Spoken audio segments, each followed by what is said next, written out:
शहर के बड़े से बड़े डॉक्टर पर इलाज में कोई भी कमी नहीं रहनी चाहिए, जितना पैसा लगेगा मैं दूंगा। बाबूजी का ध्यान रखना, अब मैं अभी तुरंत तो नहीं आ सकता, जब समय मिलेगा तब आऊंगा। ये जवाब है बेटे का। और वही फोन मां जब अपनी बेटी को करती है और केवल इतना कहती है कि वैसे तो सब बढ़िया है, बस आजकल तेरे पिताजी की तबीयत कुछ हल्की रहने लगी है। और एक बार मां के मुंह से ये निकल गया ना कि एक बार तो तेरा नाम लेकर उनके आंखों में आंसू छलकते हैं, वो तुझे याद करके रो रहे थे। इतनी कहने की देर है, जब तक वो बेटी अपने मायके में आकर अपने पिता से मिल नहीं लेगी तब तक उसको चैन नहीं पड़ेगा। चाहे वो अपने ससुर से झगड़ा करे, अपनी सास से झगड़ा करे, अपने पति से झगड़ा करे, भले उसका रिजर्वेशन ना हो, 3-4 घंटे की यात्रा, 10 घंटे की यात्रा बेचारी खड़े खड़े कर सकती है, लेकिन जब तक अपनी आंखों से अपने माता पिता को नहीं देख लेगी तब तक उसका।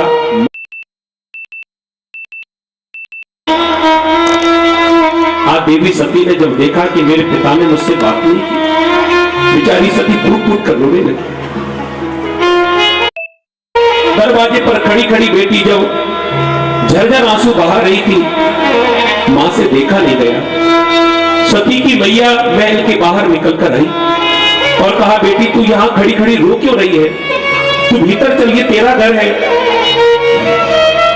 दरवाजे पर खड़ी खड़ी सती ने कहा, मैया जब तक मेरा पिता से मेरा संबंध था तब तक ये मायका भी मेरा था, लेकिन आज मेरे पिता ने सारे संबंध मुझसे तोड़ दिए हैं, अब ये मायका भी मेरा नहीं था, ये घर मेरा नहीं है। मां ने समझाया, कोई बात नहीं, तेरे पिताजी हैं, तुझे तो पता है कि कितने कठोर वाणी के हैं उनकी, थोड़ा कठोर बोलते हैं, चल भीतर। मां ने अपने हृदय से लगाया। थोड़ी देर जब मां के हृदय से लगकर रोने लगी सती, सागर भले ही मिली एक माता, केवल आदर सम्मान से एक मां ही मिली और भगनी मिली बहुत मुस्कुराती। जो बहनें हैं वो हंसी उड़ाने लगी। एक बहन कहने लगी, बस इन्हीं की कमी थी, ये भी आ गई। क्यों सखी, तुम्हें आने में बड़ा देर लगी, इतने दिनों तक कहां रही? एक बहन कहने लगी, हो सकता है कि इनको चिट्ठी देर से मिली होगी। एक बहन ने कह दिया कि इनको चिट्ठी किसी ने नहीं भेजी, तो ये तो बिना बुलाए चली आई है। एक बहन ने तो यहां तक ताना मार दिया, अरे राम राम, दुनिया में बड़े बड़े बेशर्म पड़े, ये बिना बुलाए चली आई, इनको इतना होश नहीं है। एक बहन ने तो यहां तक पूछ लिया, अकेली आई है या मदारी को भी संग लाई है? मदारी कौन है? कह दिया, इसका पति मदारी से कम थोड़ी है, जैसे मदारी डमरू बजाने वाला है ना, वैसे इसका पति भी मदारी की तरह है। दुनिया भर की बातें कह डाली। देवी सती ने जब अपनी बहनों की बातें सुनी, बड़ा दुख हुआ। एक बात आपको बताऊं, हमें जो भी दुख देता है दुनिया में, आप हिसाब लगा लेना, हमेशा दुख देने वाला अपना ही होता है। दुख देने वाला कोई दूसरा नहीं होगा, अपना ही होगा। और जब अपना दुख देता ना तो बड़ा कष्ट होता है। एक बार सोने ने लोहे से कहा, एक होता है सोना, एक होता है लोहा। सोने ने लोहे से कहा, क्यों भैया, पिटाई तो हमारी भी होती है, पिटाई तुम्हारी भी होती है, लेकिन हम तो इतना रोते नहीं है, लेकिन तुम इतना जोर जोर से क्यों चीख चीख कर रोते हो? आपने देखा होगा, आभूषण जब बनता है तो सोने के ऊपर भी हथौड़ा चलता है, और लोहे के बड़े बड़े उपकरण जो बनते हैं उनके ऊपर भी हथौड़ा चलता है। सोना कह रहा था कि जब हमारी पिटाई होती है तो पड़ोसी को भी आवाज नहीं आती, मैं रोता ही नहीं, किसी को पता नहीं चलता, और जब लोहे के ऊपर पिटाई होती है तो दूर तक आवाज जाती है। कारण क्या है? जब तुम्हें पताई पिटाई होनी है तो रोते ही क्यों? लोहे ने बड़ा सुंदर उत्तर दिया। लोहे ने कहा कि भैया तुम सही कह रहे हो, पिटाई तुम्हारी भी होती है, पिटाई मेरी भी होती है। मैं जोर जोर से चीख चीख कर रोता हूं और तुम रोते नहीं हो। इसका मात्र एक कारण है, क्योंकि तुम्हें पीटने वाला कोई दूसरा है, इसलिए तुम्हें दुख नहीं होता, और मुझे पीटने वाला मेरा अपना ही है। सोने के ऊपर सोने की हथौड़ी नहीं चलती, सोने के ऊपर लोहे की हथौड़ी चलती। दूसरा मार रहा है उसे, लेकिन लोहे को मारने वाला लोहा ही है। और अपना जब मारता है ना जी, बड़ा कष्ट होता है। सती ने जब अपनी बहनों की बातों को सुना तो बहुत दुख हुआ। बेचारी उल्टे पांव वापस लौटने लगी। मां ने रोकने का प्रयास किया, बेटा रुको। कह दिया अब नहीं रुकूंगी। भगनी मिली बहुत मुस्कुराई, लौटकर कैलाश पर्वत जाने लगी। लेकिन उसी समय कानों में आवाज पड़ी, प्रजापतिस्ते स्वाहा, इंद्राय स्वाहा, सोमाय स्वाहा, ओमाय स्वाहा। सभी देवताओं के नाम से आहुति लग रही थी। फिर ध्यान आया कि यज्ञशाला का दर्शन तो कर लो। किसी दुश्मन के यहां भी यज्ञ चल रहा हो और सामने से निकल रहे हो तो यज्ञ का दर्शन करना जरूरी है। ये भागवत की कथा सिखाती है। अपने पिता से सारे संबंध तोड़ दिए, लेकिन फिर भी सोचा कि यज्ञशाला का दर्शन तो करूंगी। देवी सती यज्ञशाला का दर्शन करने के लिए जैसे भीतर प्रवेश करती है तो वहां क्या देखा? सबके स्थान बने हुए हैं। कतहु नदी शंभु कर भागा, चारों तरफ देखा, कहीं भी भोलेनाथ का स्थान दिखाई नहीं पड़ा। तब चित चढ़े जो शंकर कहो, प्रभु अपमान समझे और धरे। आज भोलेनाथ का इतना बड़ा अपमान देवी सती ने सहन नहीं कर पाया। बेचारी बड़ी दुखी हुई। मेरे पति कितना मना कर रहे थे, मैंने उनकी बात नहीं मानी, और अपने पति के चक्कर में, ये पिता के चक्कर में मैंने अपने पति को छोड़ दिया। स्त्री के दो ही घर होते हैं, एक पति का घर और विवाह से पहले पिता का घर। लेकिन गजब की बात है, आज सती के पास एक भी नहीं। पिता ने घर में घुसने नहीं दिया, पति का घर छोड़कर आई। एक भी घर नहीं बचा, और जाए तो कहां जाए? देवी सती ने विचार किया कि मैं अभिमानी की पुत्री हूं और अभिमानी के कण थोड़े बहुत मेरे भीतर भी आ गए हैं, तो मैंने अपने भोलेनाथ की भी, अपने पति की भी बात नहीं मानी। ऐसी स्थिति में तो मुझे मर जाना ही चाहिए। मैं अपने पिता से सारे संबंध तोड़ती हूं। इतना क्रोध आया, इतना क्रोध आया देवी सती को, और आज यज्ञ कुंड के सामने जो अग्नि जल रही थी, उसमें उस अग्नि के सामने आसन लगाकर बैठी और प्राणायाम चढ़ाया। हम लोग कई बार कथाओं में शायद ये समझते होंगे, सुनते होंगे कि देवी सती ने यज्ञ कुंड में छलांग मारी, लेकिन आपको बता दें ऐसी कोई भी कथा भागवत में नहीं आई, ना रामायण में है और ना शिव पुराण में, कहीं भी ये चर्चा नहीं है। और इसका प्रमाण है, देवी सती अग्नि में कूद ही नहीं सकती, क्योंकि देवी सती को भली भांति पता है कि ये जो अग्निदेव है वो मेरी बहन के पति है। इनकी बड़ी बहन है ना स्वाहा देवी, तो स्वाहा के पति हैं अग्निदेव। तो अग्निदेव के साथ में सती कैसे हो सकती है? ये तो मेरी बहन का पति है। तो यज्ञ की जो अग्नि जल रही थी, उस अग्नि में अपने शरीर को भस्म नहीं किया। तो सुखदेव जी महाराज कहते हैं, राजन परीक्षित, योग के द्वारा जो अग्नि को प्रकट किया, जिसको योगाग्नि कहते हैं, यज्ञ अग्नि नहीं, योग के द्वारा। और यही बात रामायण में तुलसीदास जी महाराज लिखते हैं, अस कही जोग अगन तनु जारा, भयउ सकल मत हाहाकारा। योगाग्नि को प्रकट किया, ना कि यज्ञ कुंड में छलांग मारी। आसन लगाकर बैठी, ऐसा प्राणायाम चढ़ाया कि योग के द्वारा भीतर से अग्नि को प्रकट कर दिया, और उनके शरीर में धीरे धीरे फफोले पड़ने लगे, और देवी सती का शरीर अपने आप ही जलने लगा। और सती रोते रोते, एक और गजब की बात, रहस्य की बात यह है कि आज देवी सती ने भोलेनाथ का ध्यान त्यागा, पति के चरणों से ध्यान हटाया, और जगतपति के चरणों में ध्यान लगाया और मरते मरते क्या आशीर्वाद ले रही है। सती मरत हरि सन वर मांगा, जन्म जन्म शिव पद अनुरागा। भोलेनाथ से वरदान नहीं मांगा। क्यों? क्योंकि पत्नी रूठ कर मायके चली जाए तो बताओ पति स्वीकार करेगा क्या? सती को भली भांति पता है कि मैं झगड़ा करके आई हूं, और अगर भोलेनाथ से वरदान मांगती हूं कि अगले जन्म में तुम ही पति मिलना, तो भोलेनाथ भी कहेंगे कि एक बार तो कैसे कैसे पिंड छूटा तुझसे, अब दोबारा रिस्क नहीं ले सकता।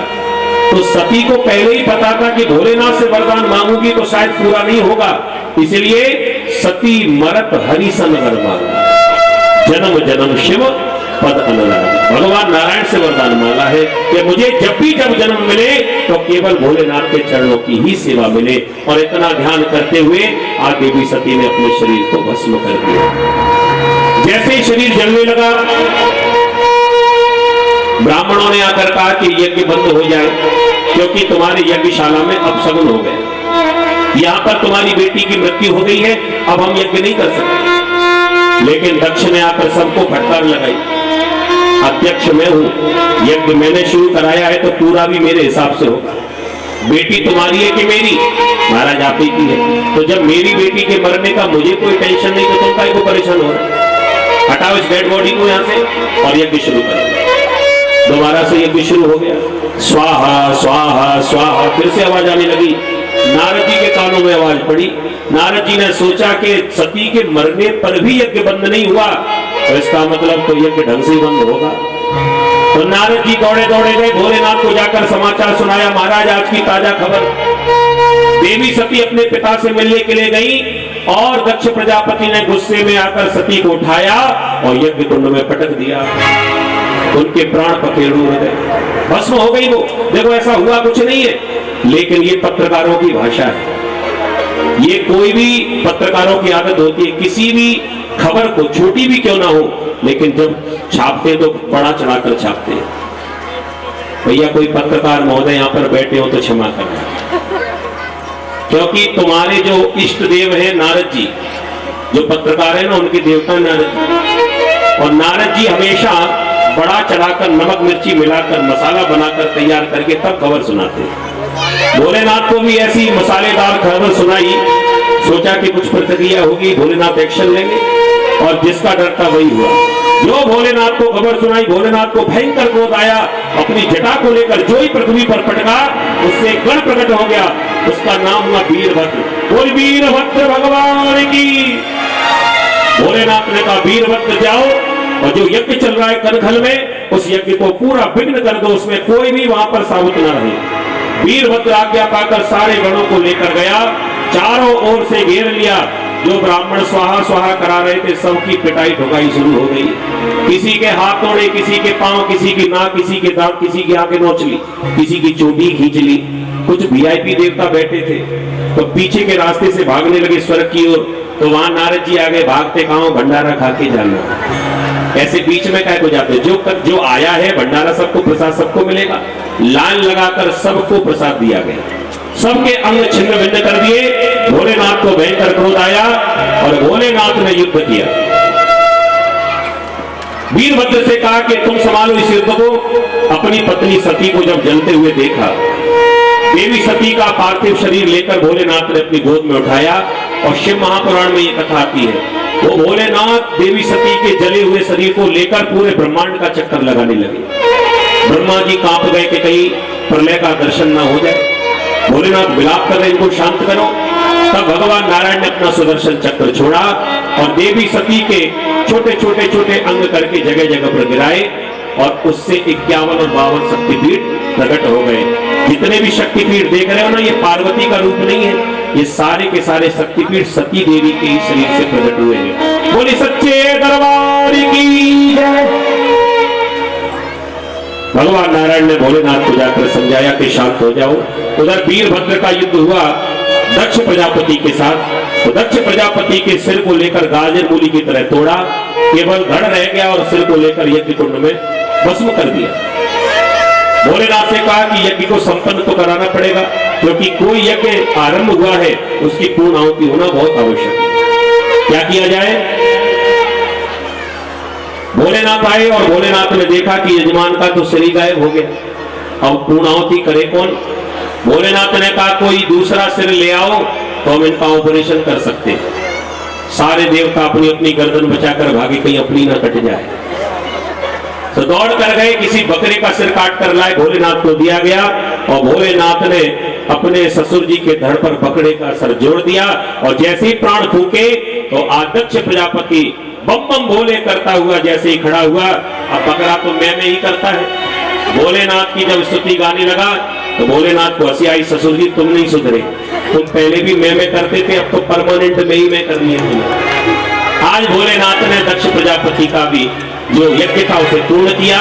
कोई भी यज्ञ कितना बड़ा भी क्यों ना हो, अगर अभिमान के साथ किया जाता है वो यज्ञ कभी भी संपन्न नहीं होता। तो देखा जाए तो आध्यात्मिक रूप इस कथा का यही है कि दक्ष प्रजापति अभिमान के द्वारा यज्ञ कर रहा था, भोलेनाथ ने इसके अभिमान को ही काट दिया और जब बेचारा शरण में आ गया तो भोलेनाथ ने इस दक्ष के भी यज्ञ को संपन्न करा दिया। बोली शंकर भगवान की। सारे देवता जय जयकार करने लगे और वही देवी सती अगले जन्म में राजा हिमांचल के यहाँ पर पार्वती बनकर आई और इनका पुनः भोलेनाथ के साथ में विवाह हुआ। शिव और शक्ति का आपस में मिलन हुआ। ये कथा मनु महाराज की तीनों बेटियों की थी। सब भोलेनाथ की जय जयकार कर रहे हैं, तो आइए 2 मिनट में हम भी भोलेनाथ की जय जयकार करते हैं और जिनको भी स्वागत करना है वो प्रेम से कर सकते हैं। बोले शंकर भगवान की जय।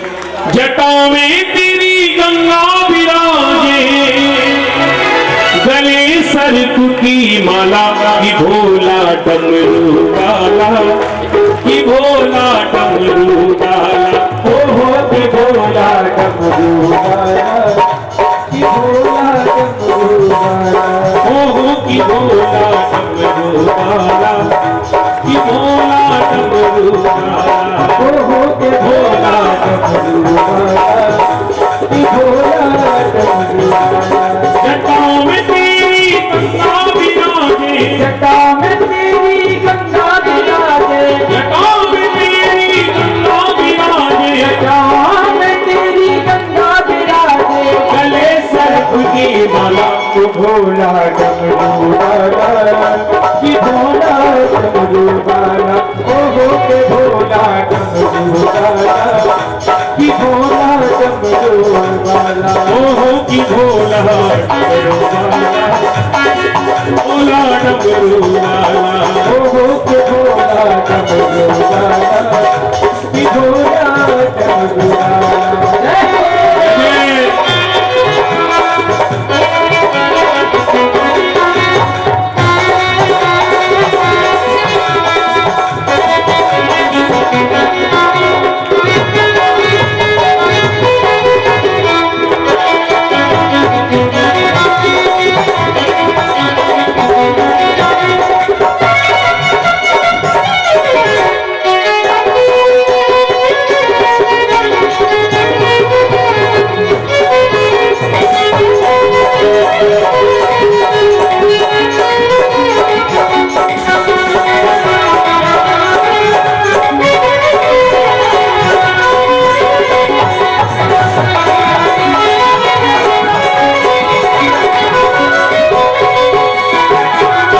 भुजंग सुहाए तेरे अंग भुजंग सुहाए, तेरे अंग भुजंग सुहाए, तेरे अंग भुजंग सुहाए, जाने किसको तू ध्याए, जाने किसको तू जाए, बोले जाने किसको तू ध्याए, जाने किसको तू जाए, तेरे अंग भुजंग सुहाए, तेरे अंग भुजंग सुहाए, जाने किसको तू ध्याए, जाने किसको तू जाए, रहता है तू मस्त ध्यान में, रहता है तू मस्त ध्यान में, रहता है तू मस्त ध्यान में, रहता है तू मस्त ध्यान में, पीकर भंग का प्याला, भोला डमरू वाला, भोला डमरू वाला।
वाला, भोला डमरू वाला, भोला डमरू वाला, भोला डमरू वाला। जटा में तेरी गंगा विराजे, जटा में तेरी गंगा विराजे, जटा में तेरी गंगा विराजे, जटा में तेरी गंगा विराजे। गले सर्प की माला, भोला डमरू वाला, कि भोला डमरू वाला, भोला भोला डमरू वाला, हो कि भोला डमरू वाला, भोला डमरू वाला, हो के भोला डमरू वाला।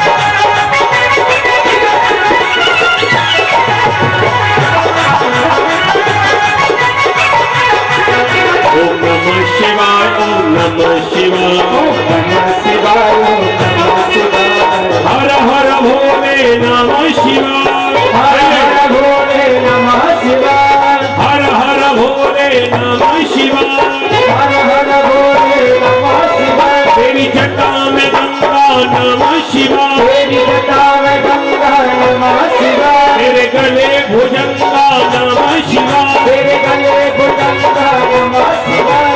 हर हर भोले नमः शिवाय, हर हर भोले ओम नमः शिवाय, ओम नमः शिवाय, नमः शिवाय, ओम नमः शिवाय, ओम नमः शिवाय, नमः शिवाय, ओम नमः शिवाय, ओम नमः शिवाय, नमः शिवाय, नमः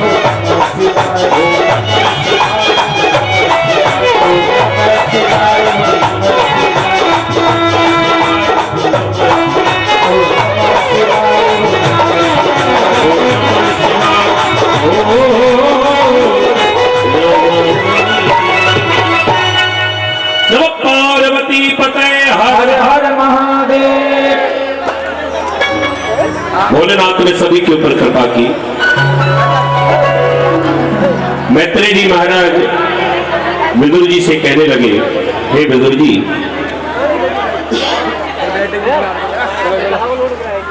मनु महाराज के दो बेटा, अब मैं इनका वंश तुमको सुनाता हूं। बैठ जाओ सब लोग।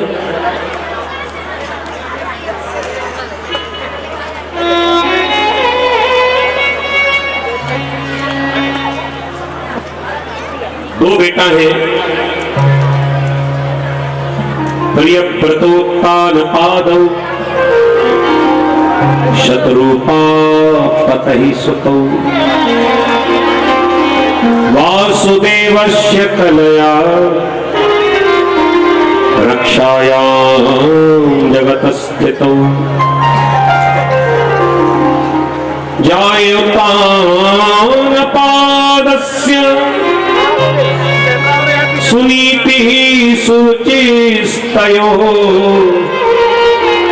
शुचिः प्रेयसी पत्नी।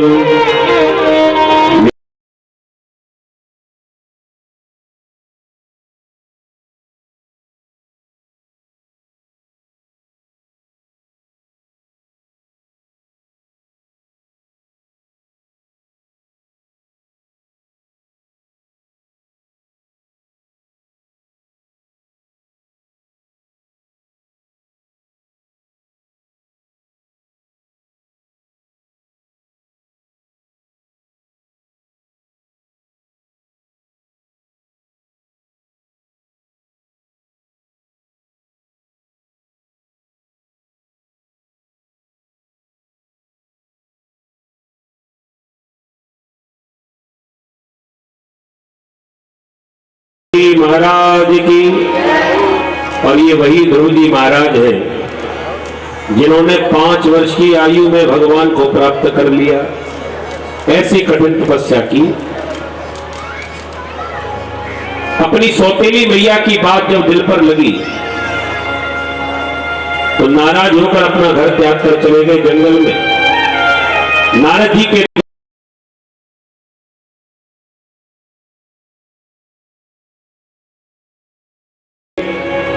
और आज्ञा दी, बेटा जाओ भगवान को प्राप्त करोगे। और गुरु जी का आशीर्वाद ही मिल गया। तो 4.5 वर्ष की आयु में घर से निकले थे और मात्र 5-6 महीने तक तपस्या की और इतनी जल्दी भगवान नारायण का दर्शन हो गया। बोले नारायण भगवान की। हमारे ध्रुव जी महाराज को जाकर दर्शन जब प्रभु का हुआ, छोटे से बालक है 5 वर्ष के, पढ़े लिखे तो बिल्कुल भी नहीं है। अब भगवान की स्तुति करना चाहते तो कैसे करें। इन्होंने भगवान के सामने हाथ जोड़कर कहा, प्रभु मैं कुछ जानता नहीं हूं, कुछ कहना चाहता हूं लेकिन पढ़ा लिखा नहीं हूं, अबोध हूं। भगवान ने कहा चिंता मत करो, मेरी शरण में आ गए हो ना। जो तुम्हारा भाव है अच्छे अच्छे पढ़े लिखों का भी भाव नहीं हो सकता। भगवान ने कृपा कर दी और अपने शंख को लेकर ध्रुव जी के कपोल से स्पर्श करा दिया। कपोल कहते हैं गाल को। जैसे ही अपना शंख लेकर गाल से स्पर्श कराया, वो अबोध 5 वर्ष का बालक सुबोध हो गया, समस्त शास्त्रों का ज्ञाता बन गया और आज भगवान की स्तुति गाने लगा। 5 वर्ष का बालक कह रहा है ये क्या, योऽन्तः प्रविश्य मौवाचिमिमां प्रसुप्तां संजीवयत्यखिल शक्तिधरा स्वधाम्ना अन्यस्तहस्तचरण श्रवणत्वगादि प्राणान् नमो भगवते पुरुषाय तुभ्यम्। योऽन्तः प्रविश्य मम वाचिमिमां प्रसुप्ताम्। इसका अर्थ क्या है? इसका अर्थ यह है कि ध्रुव जी महाराज कहते हैं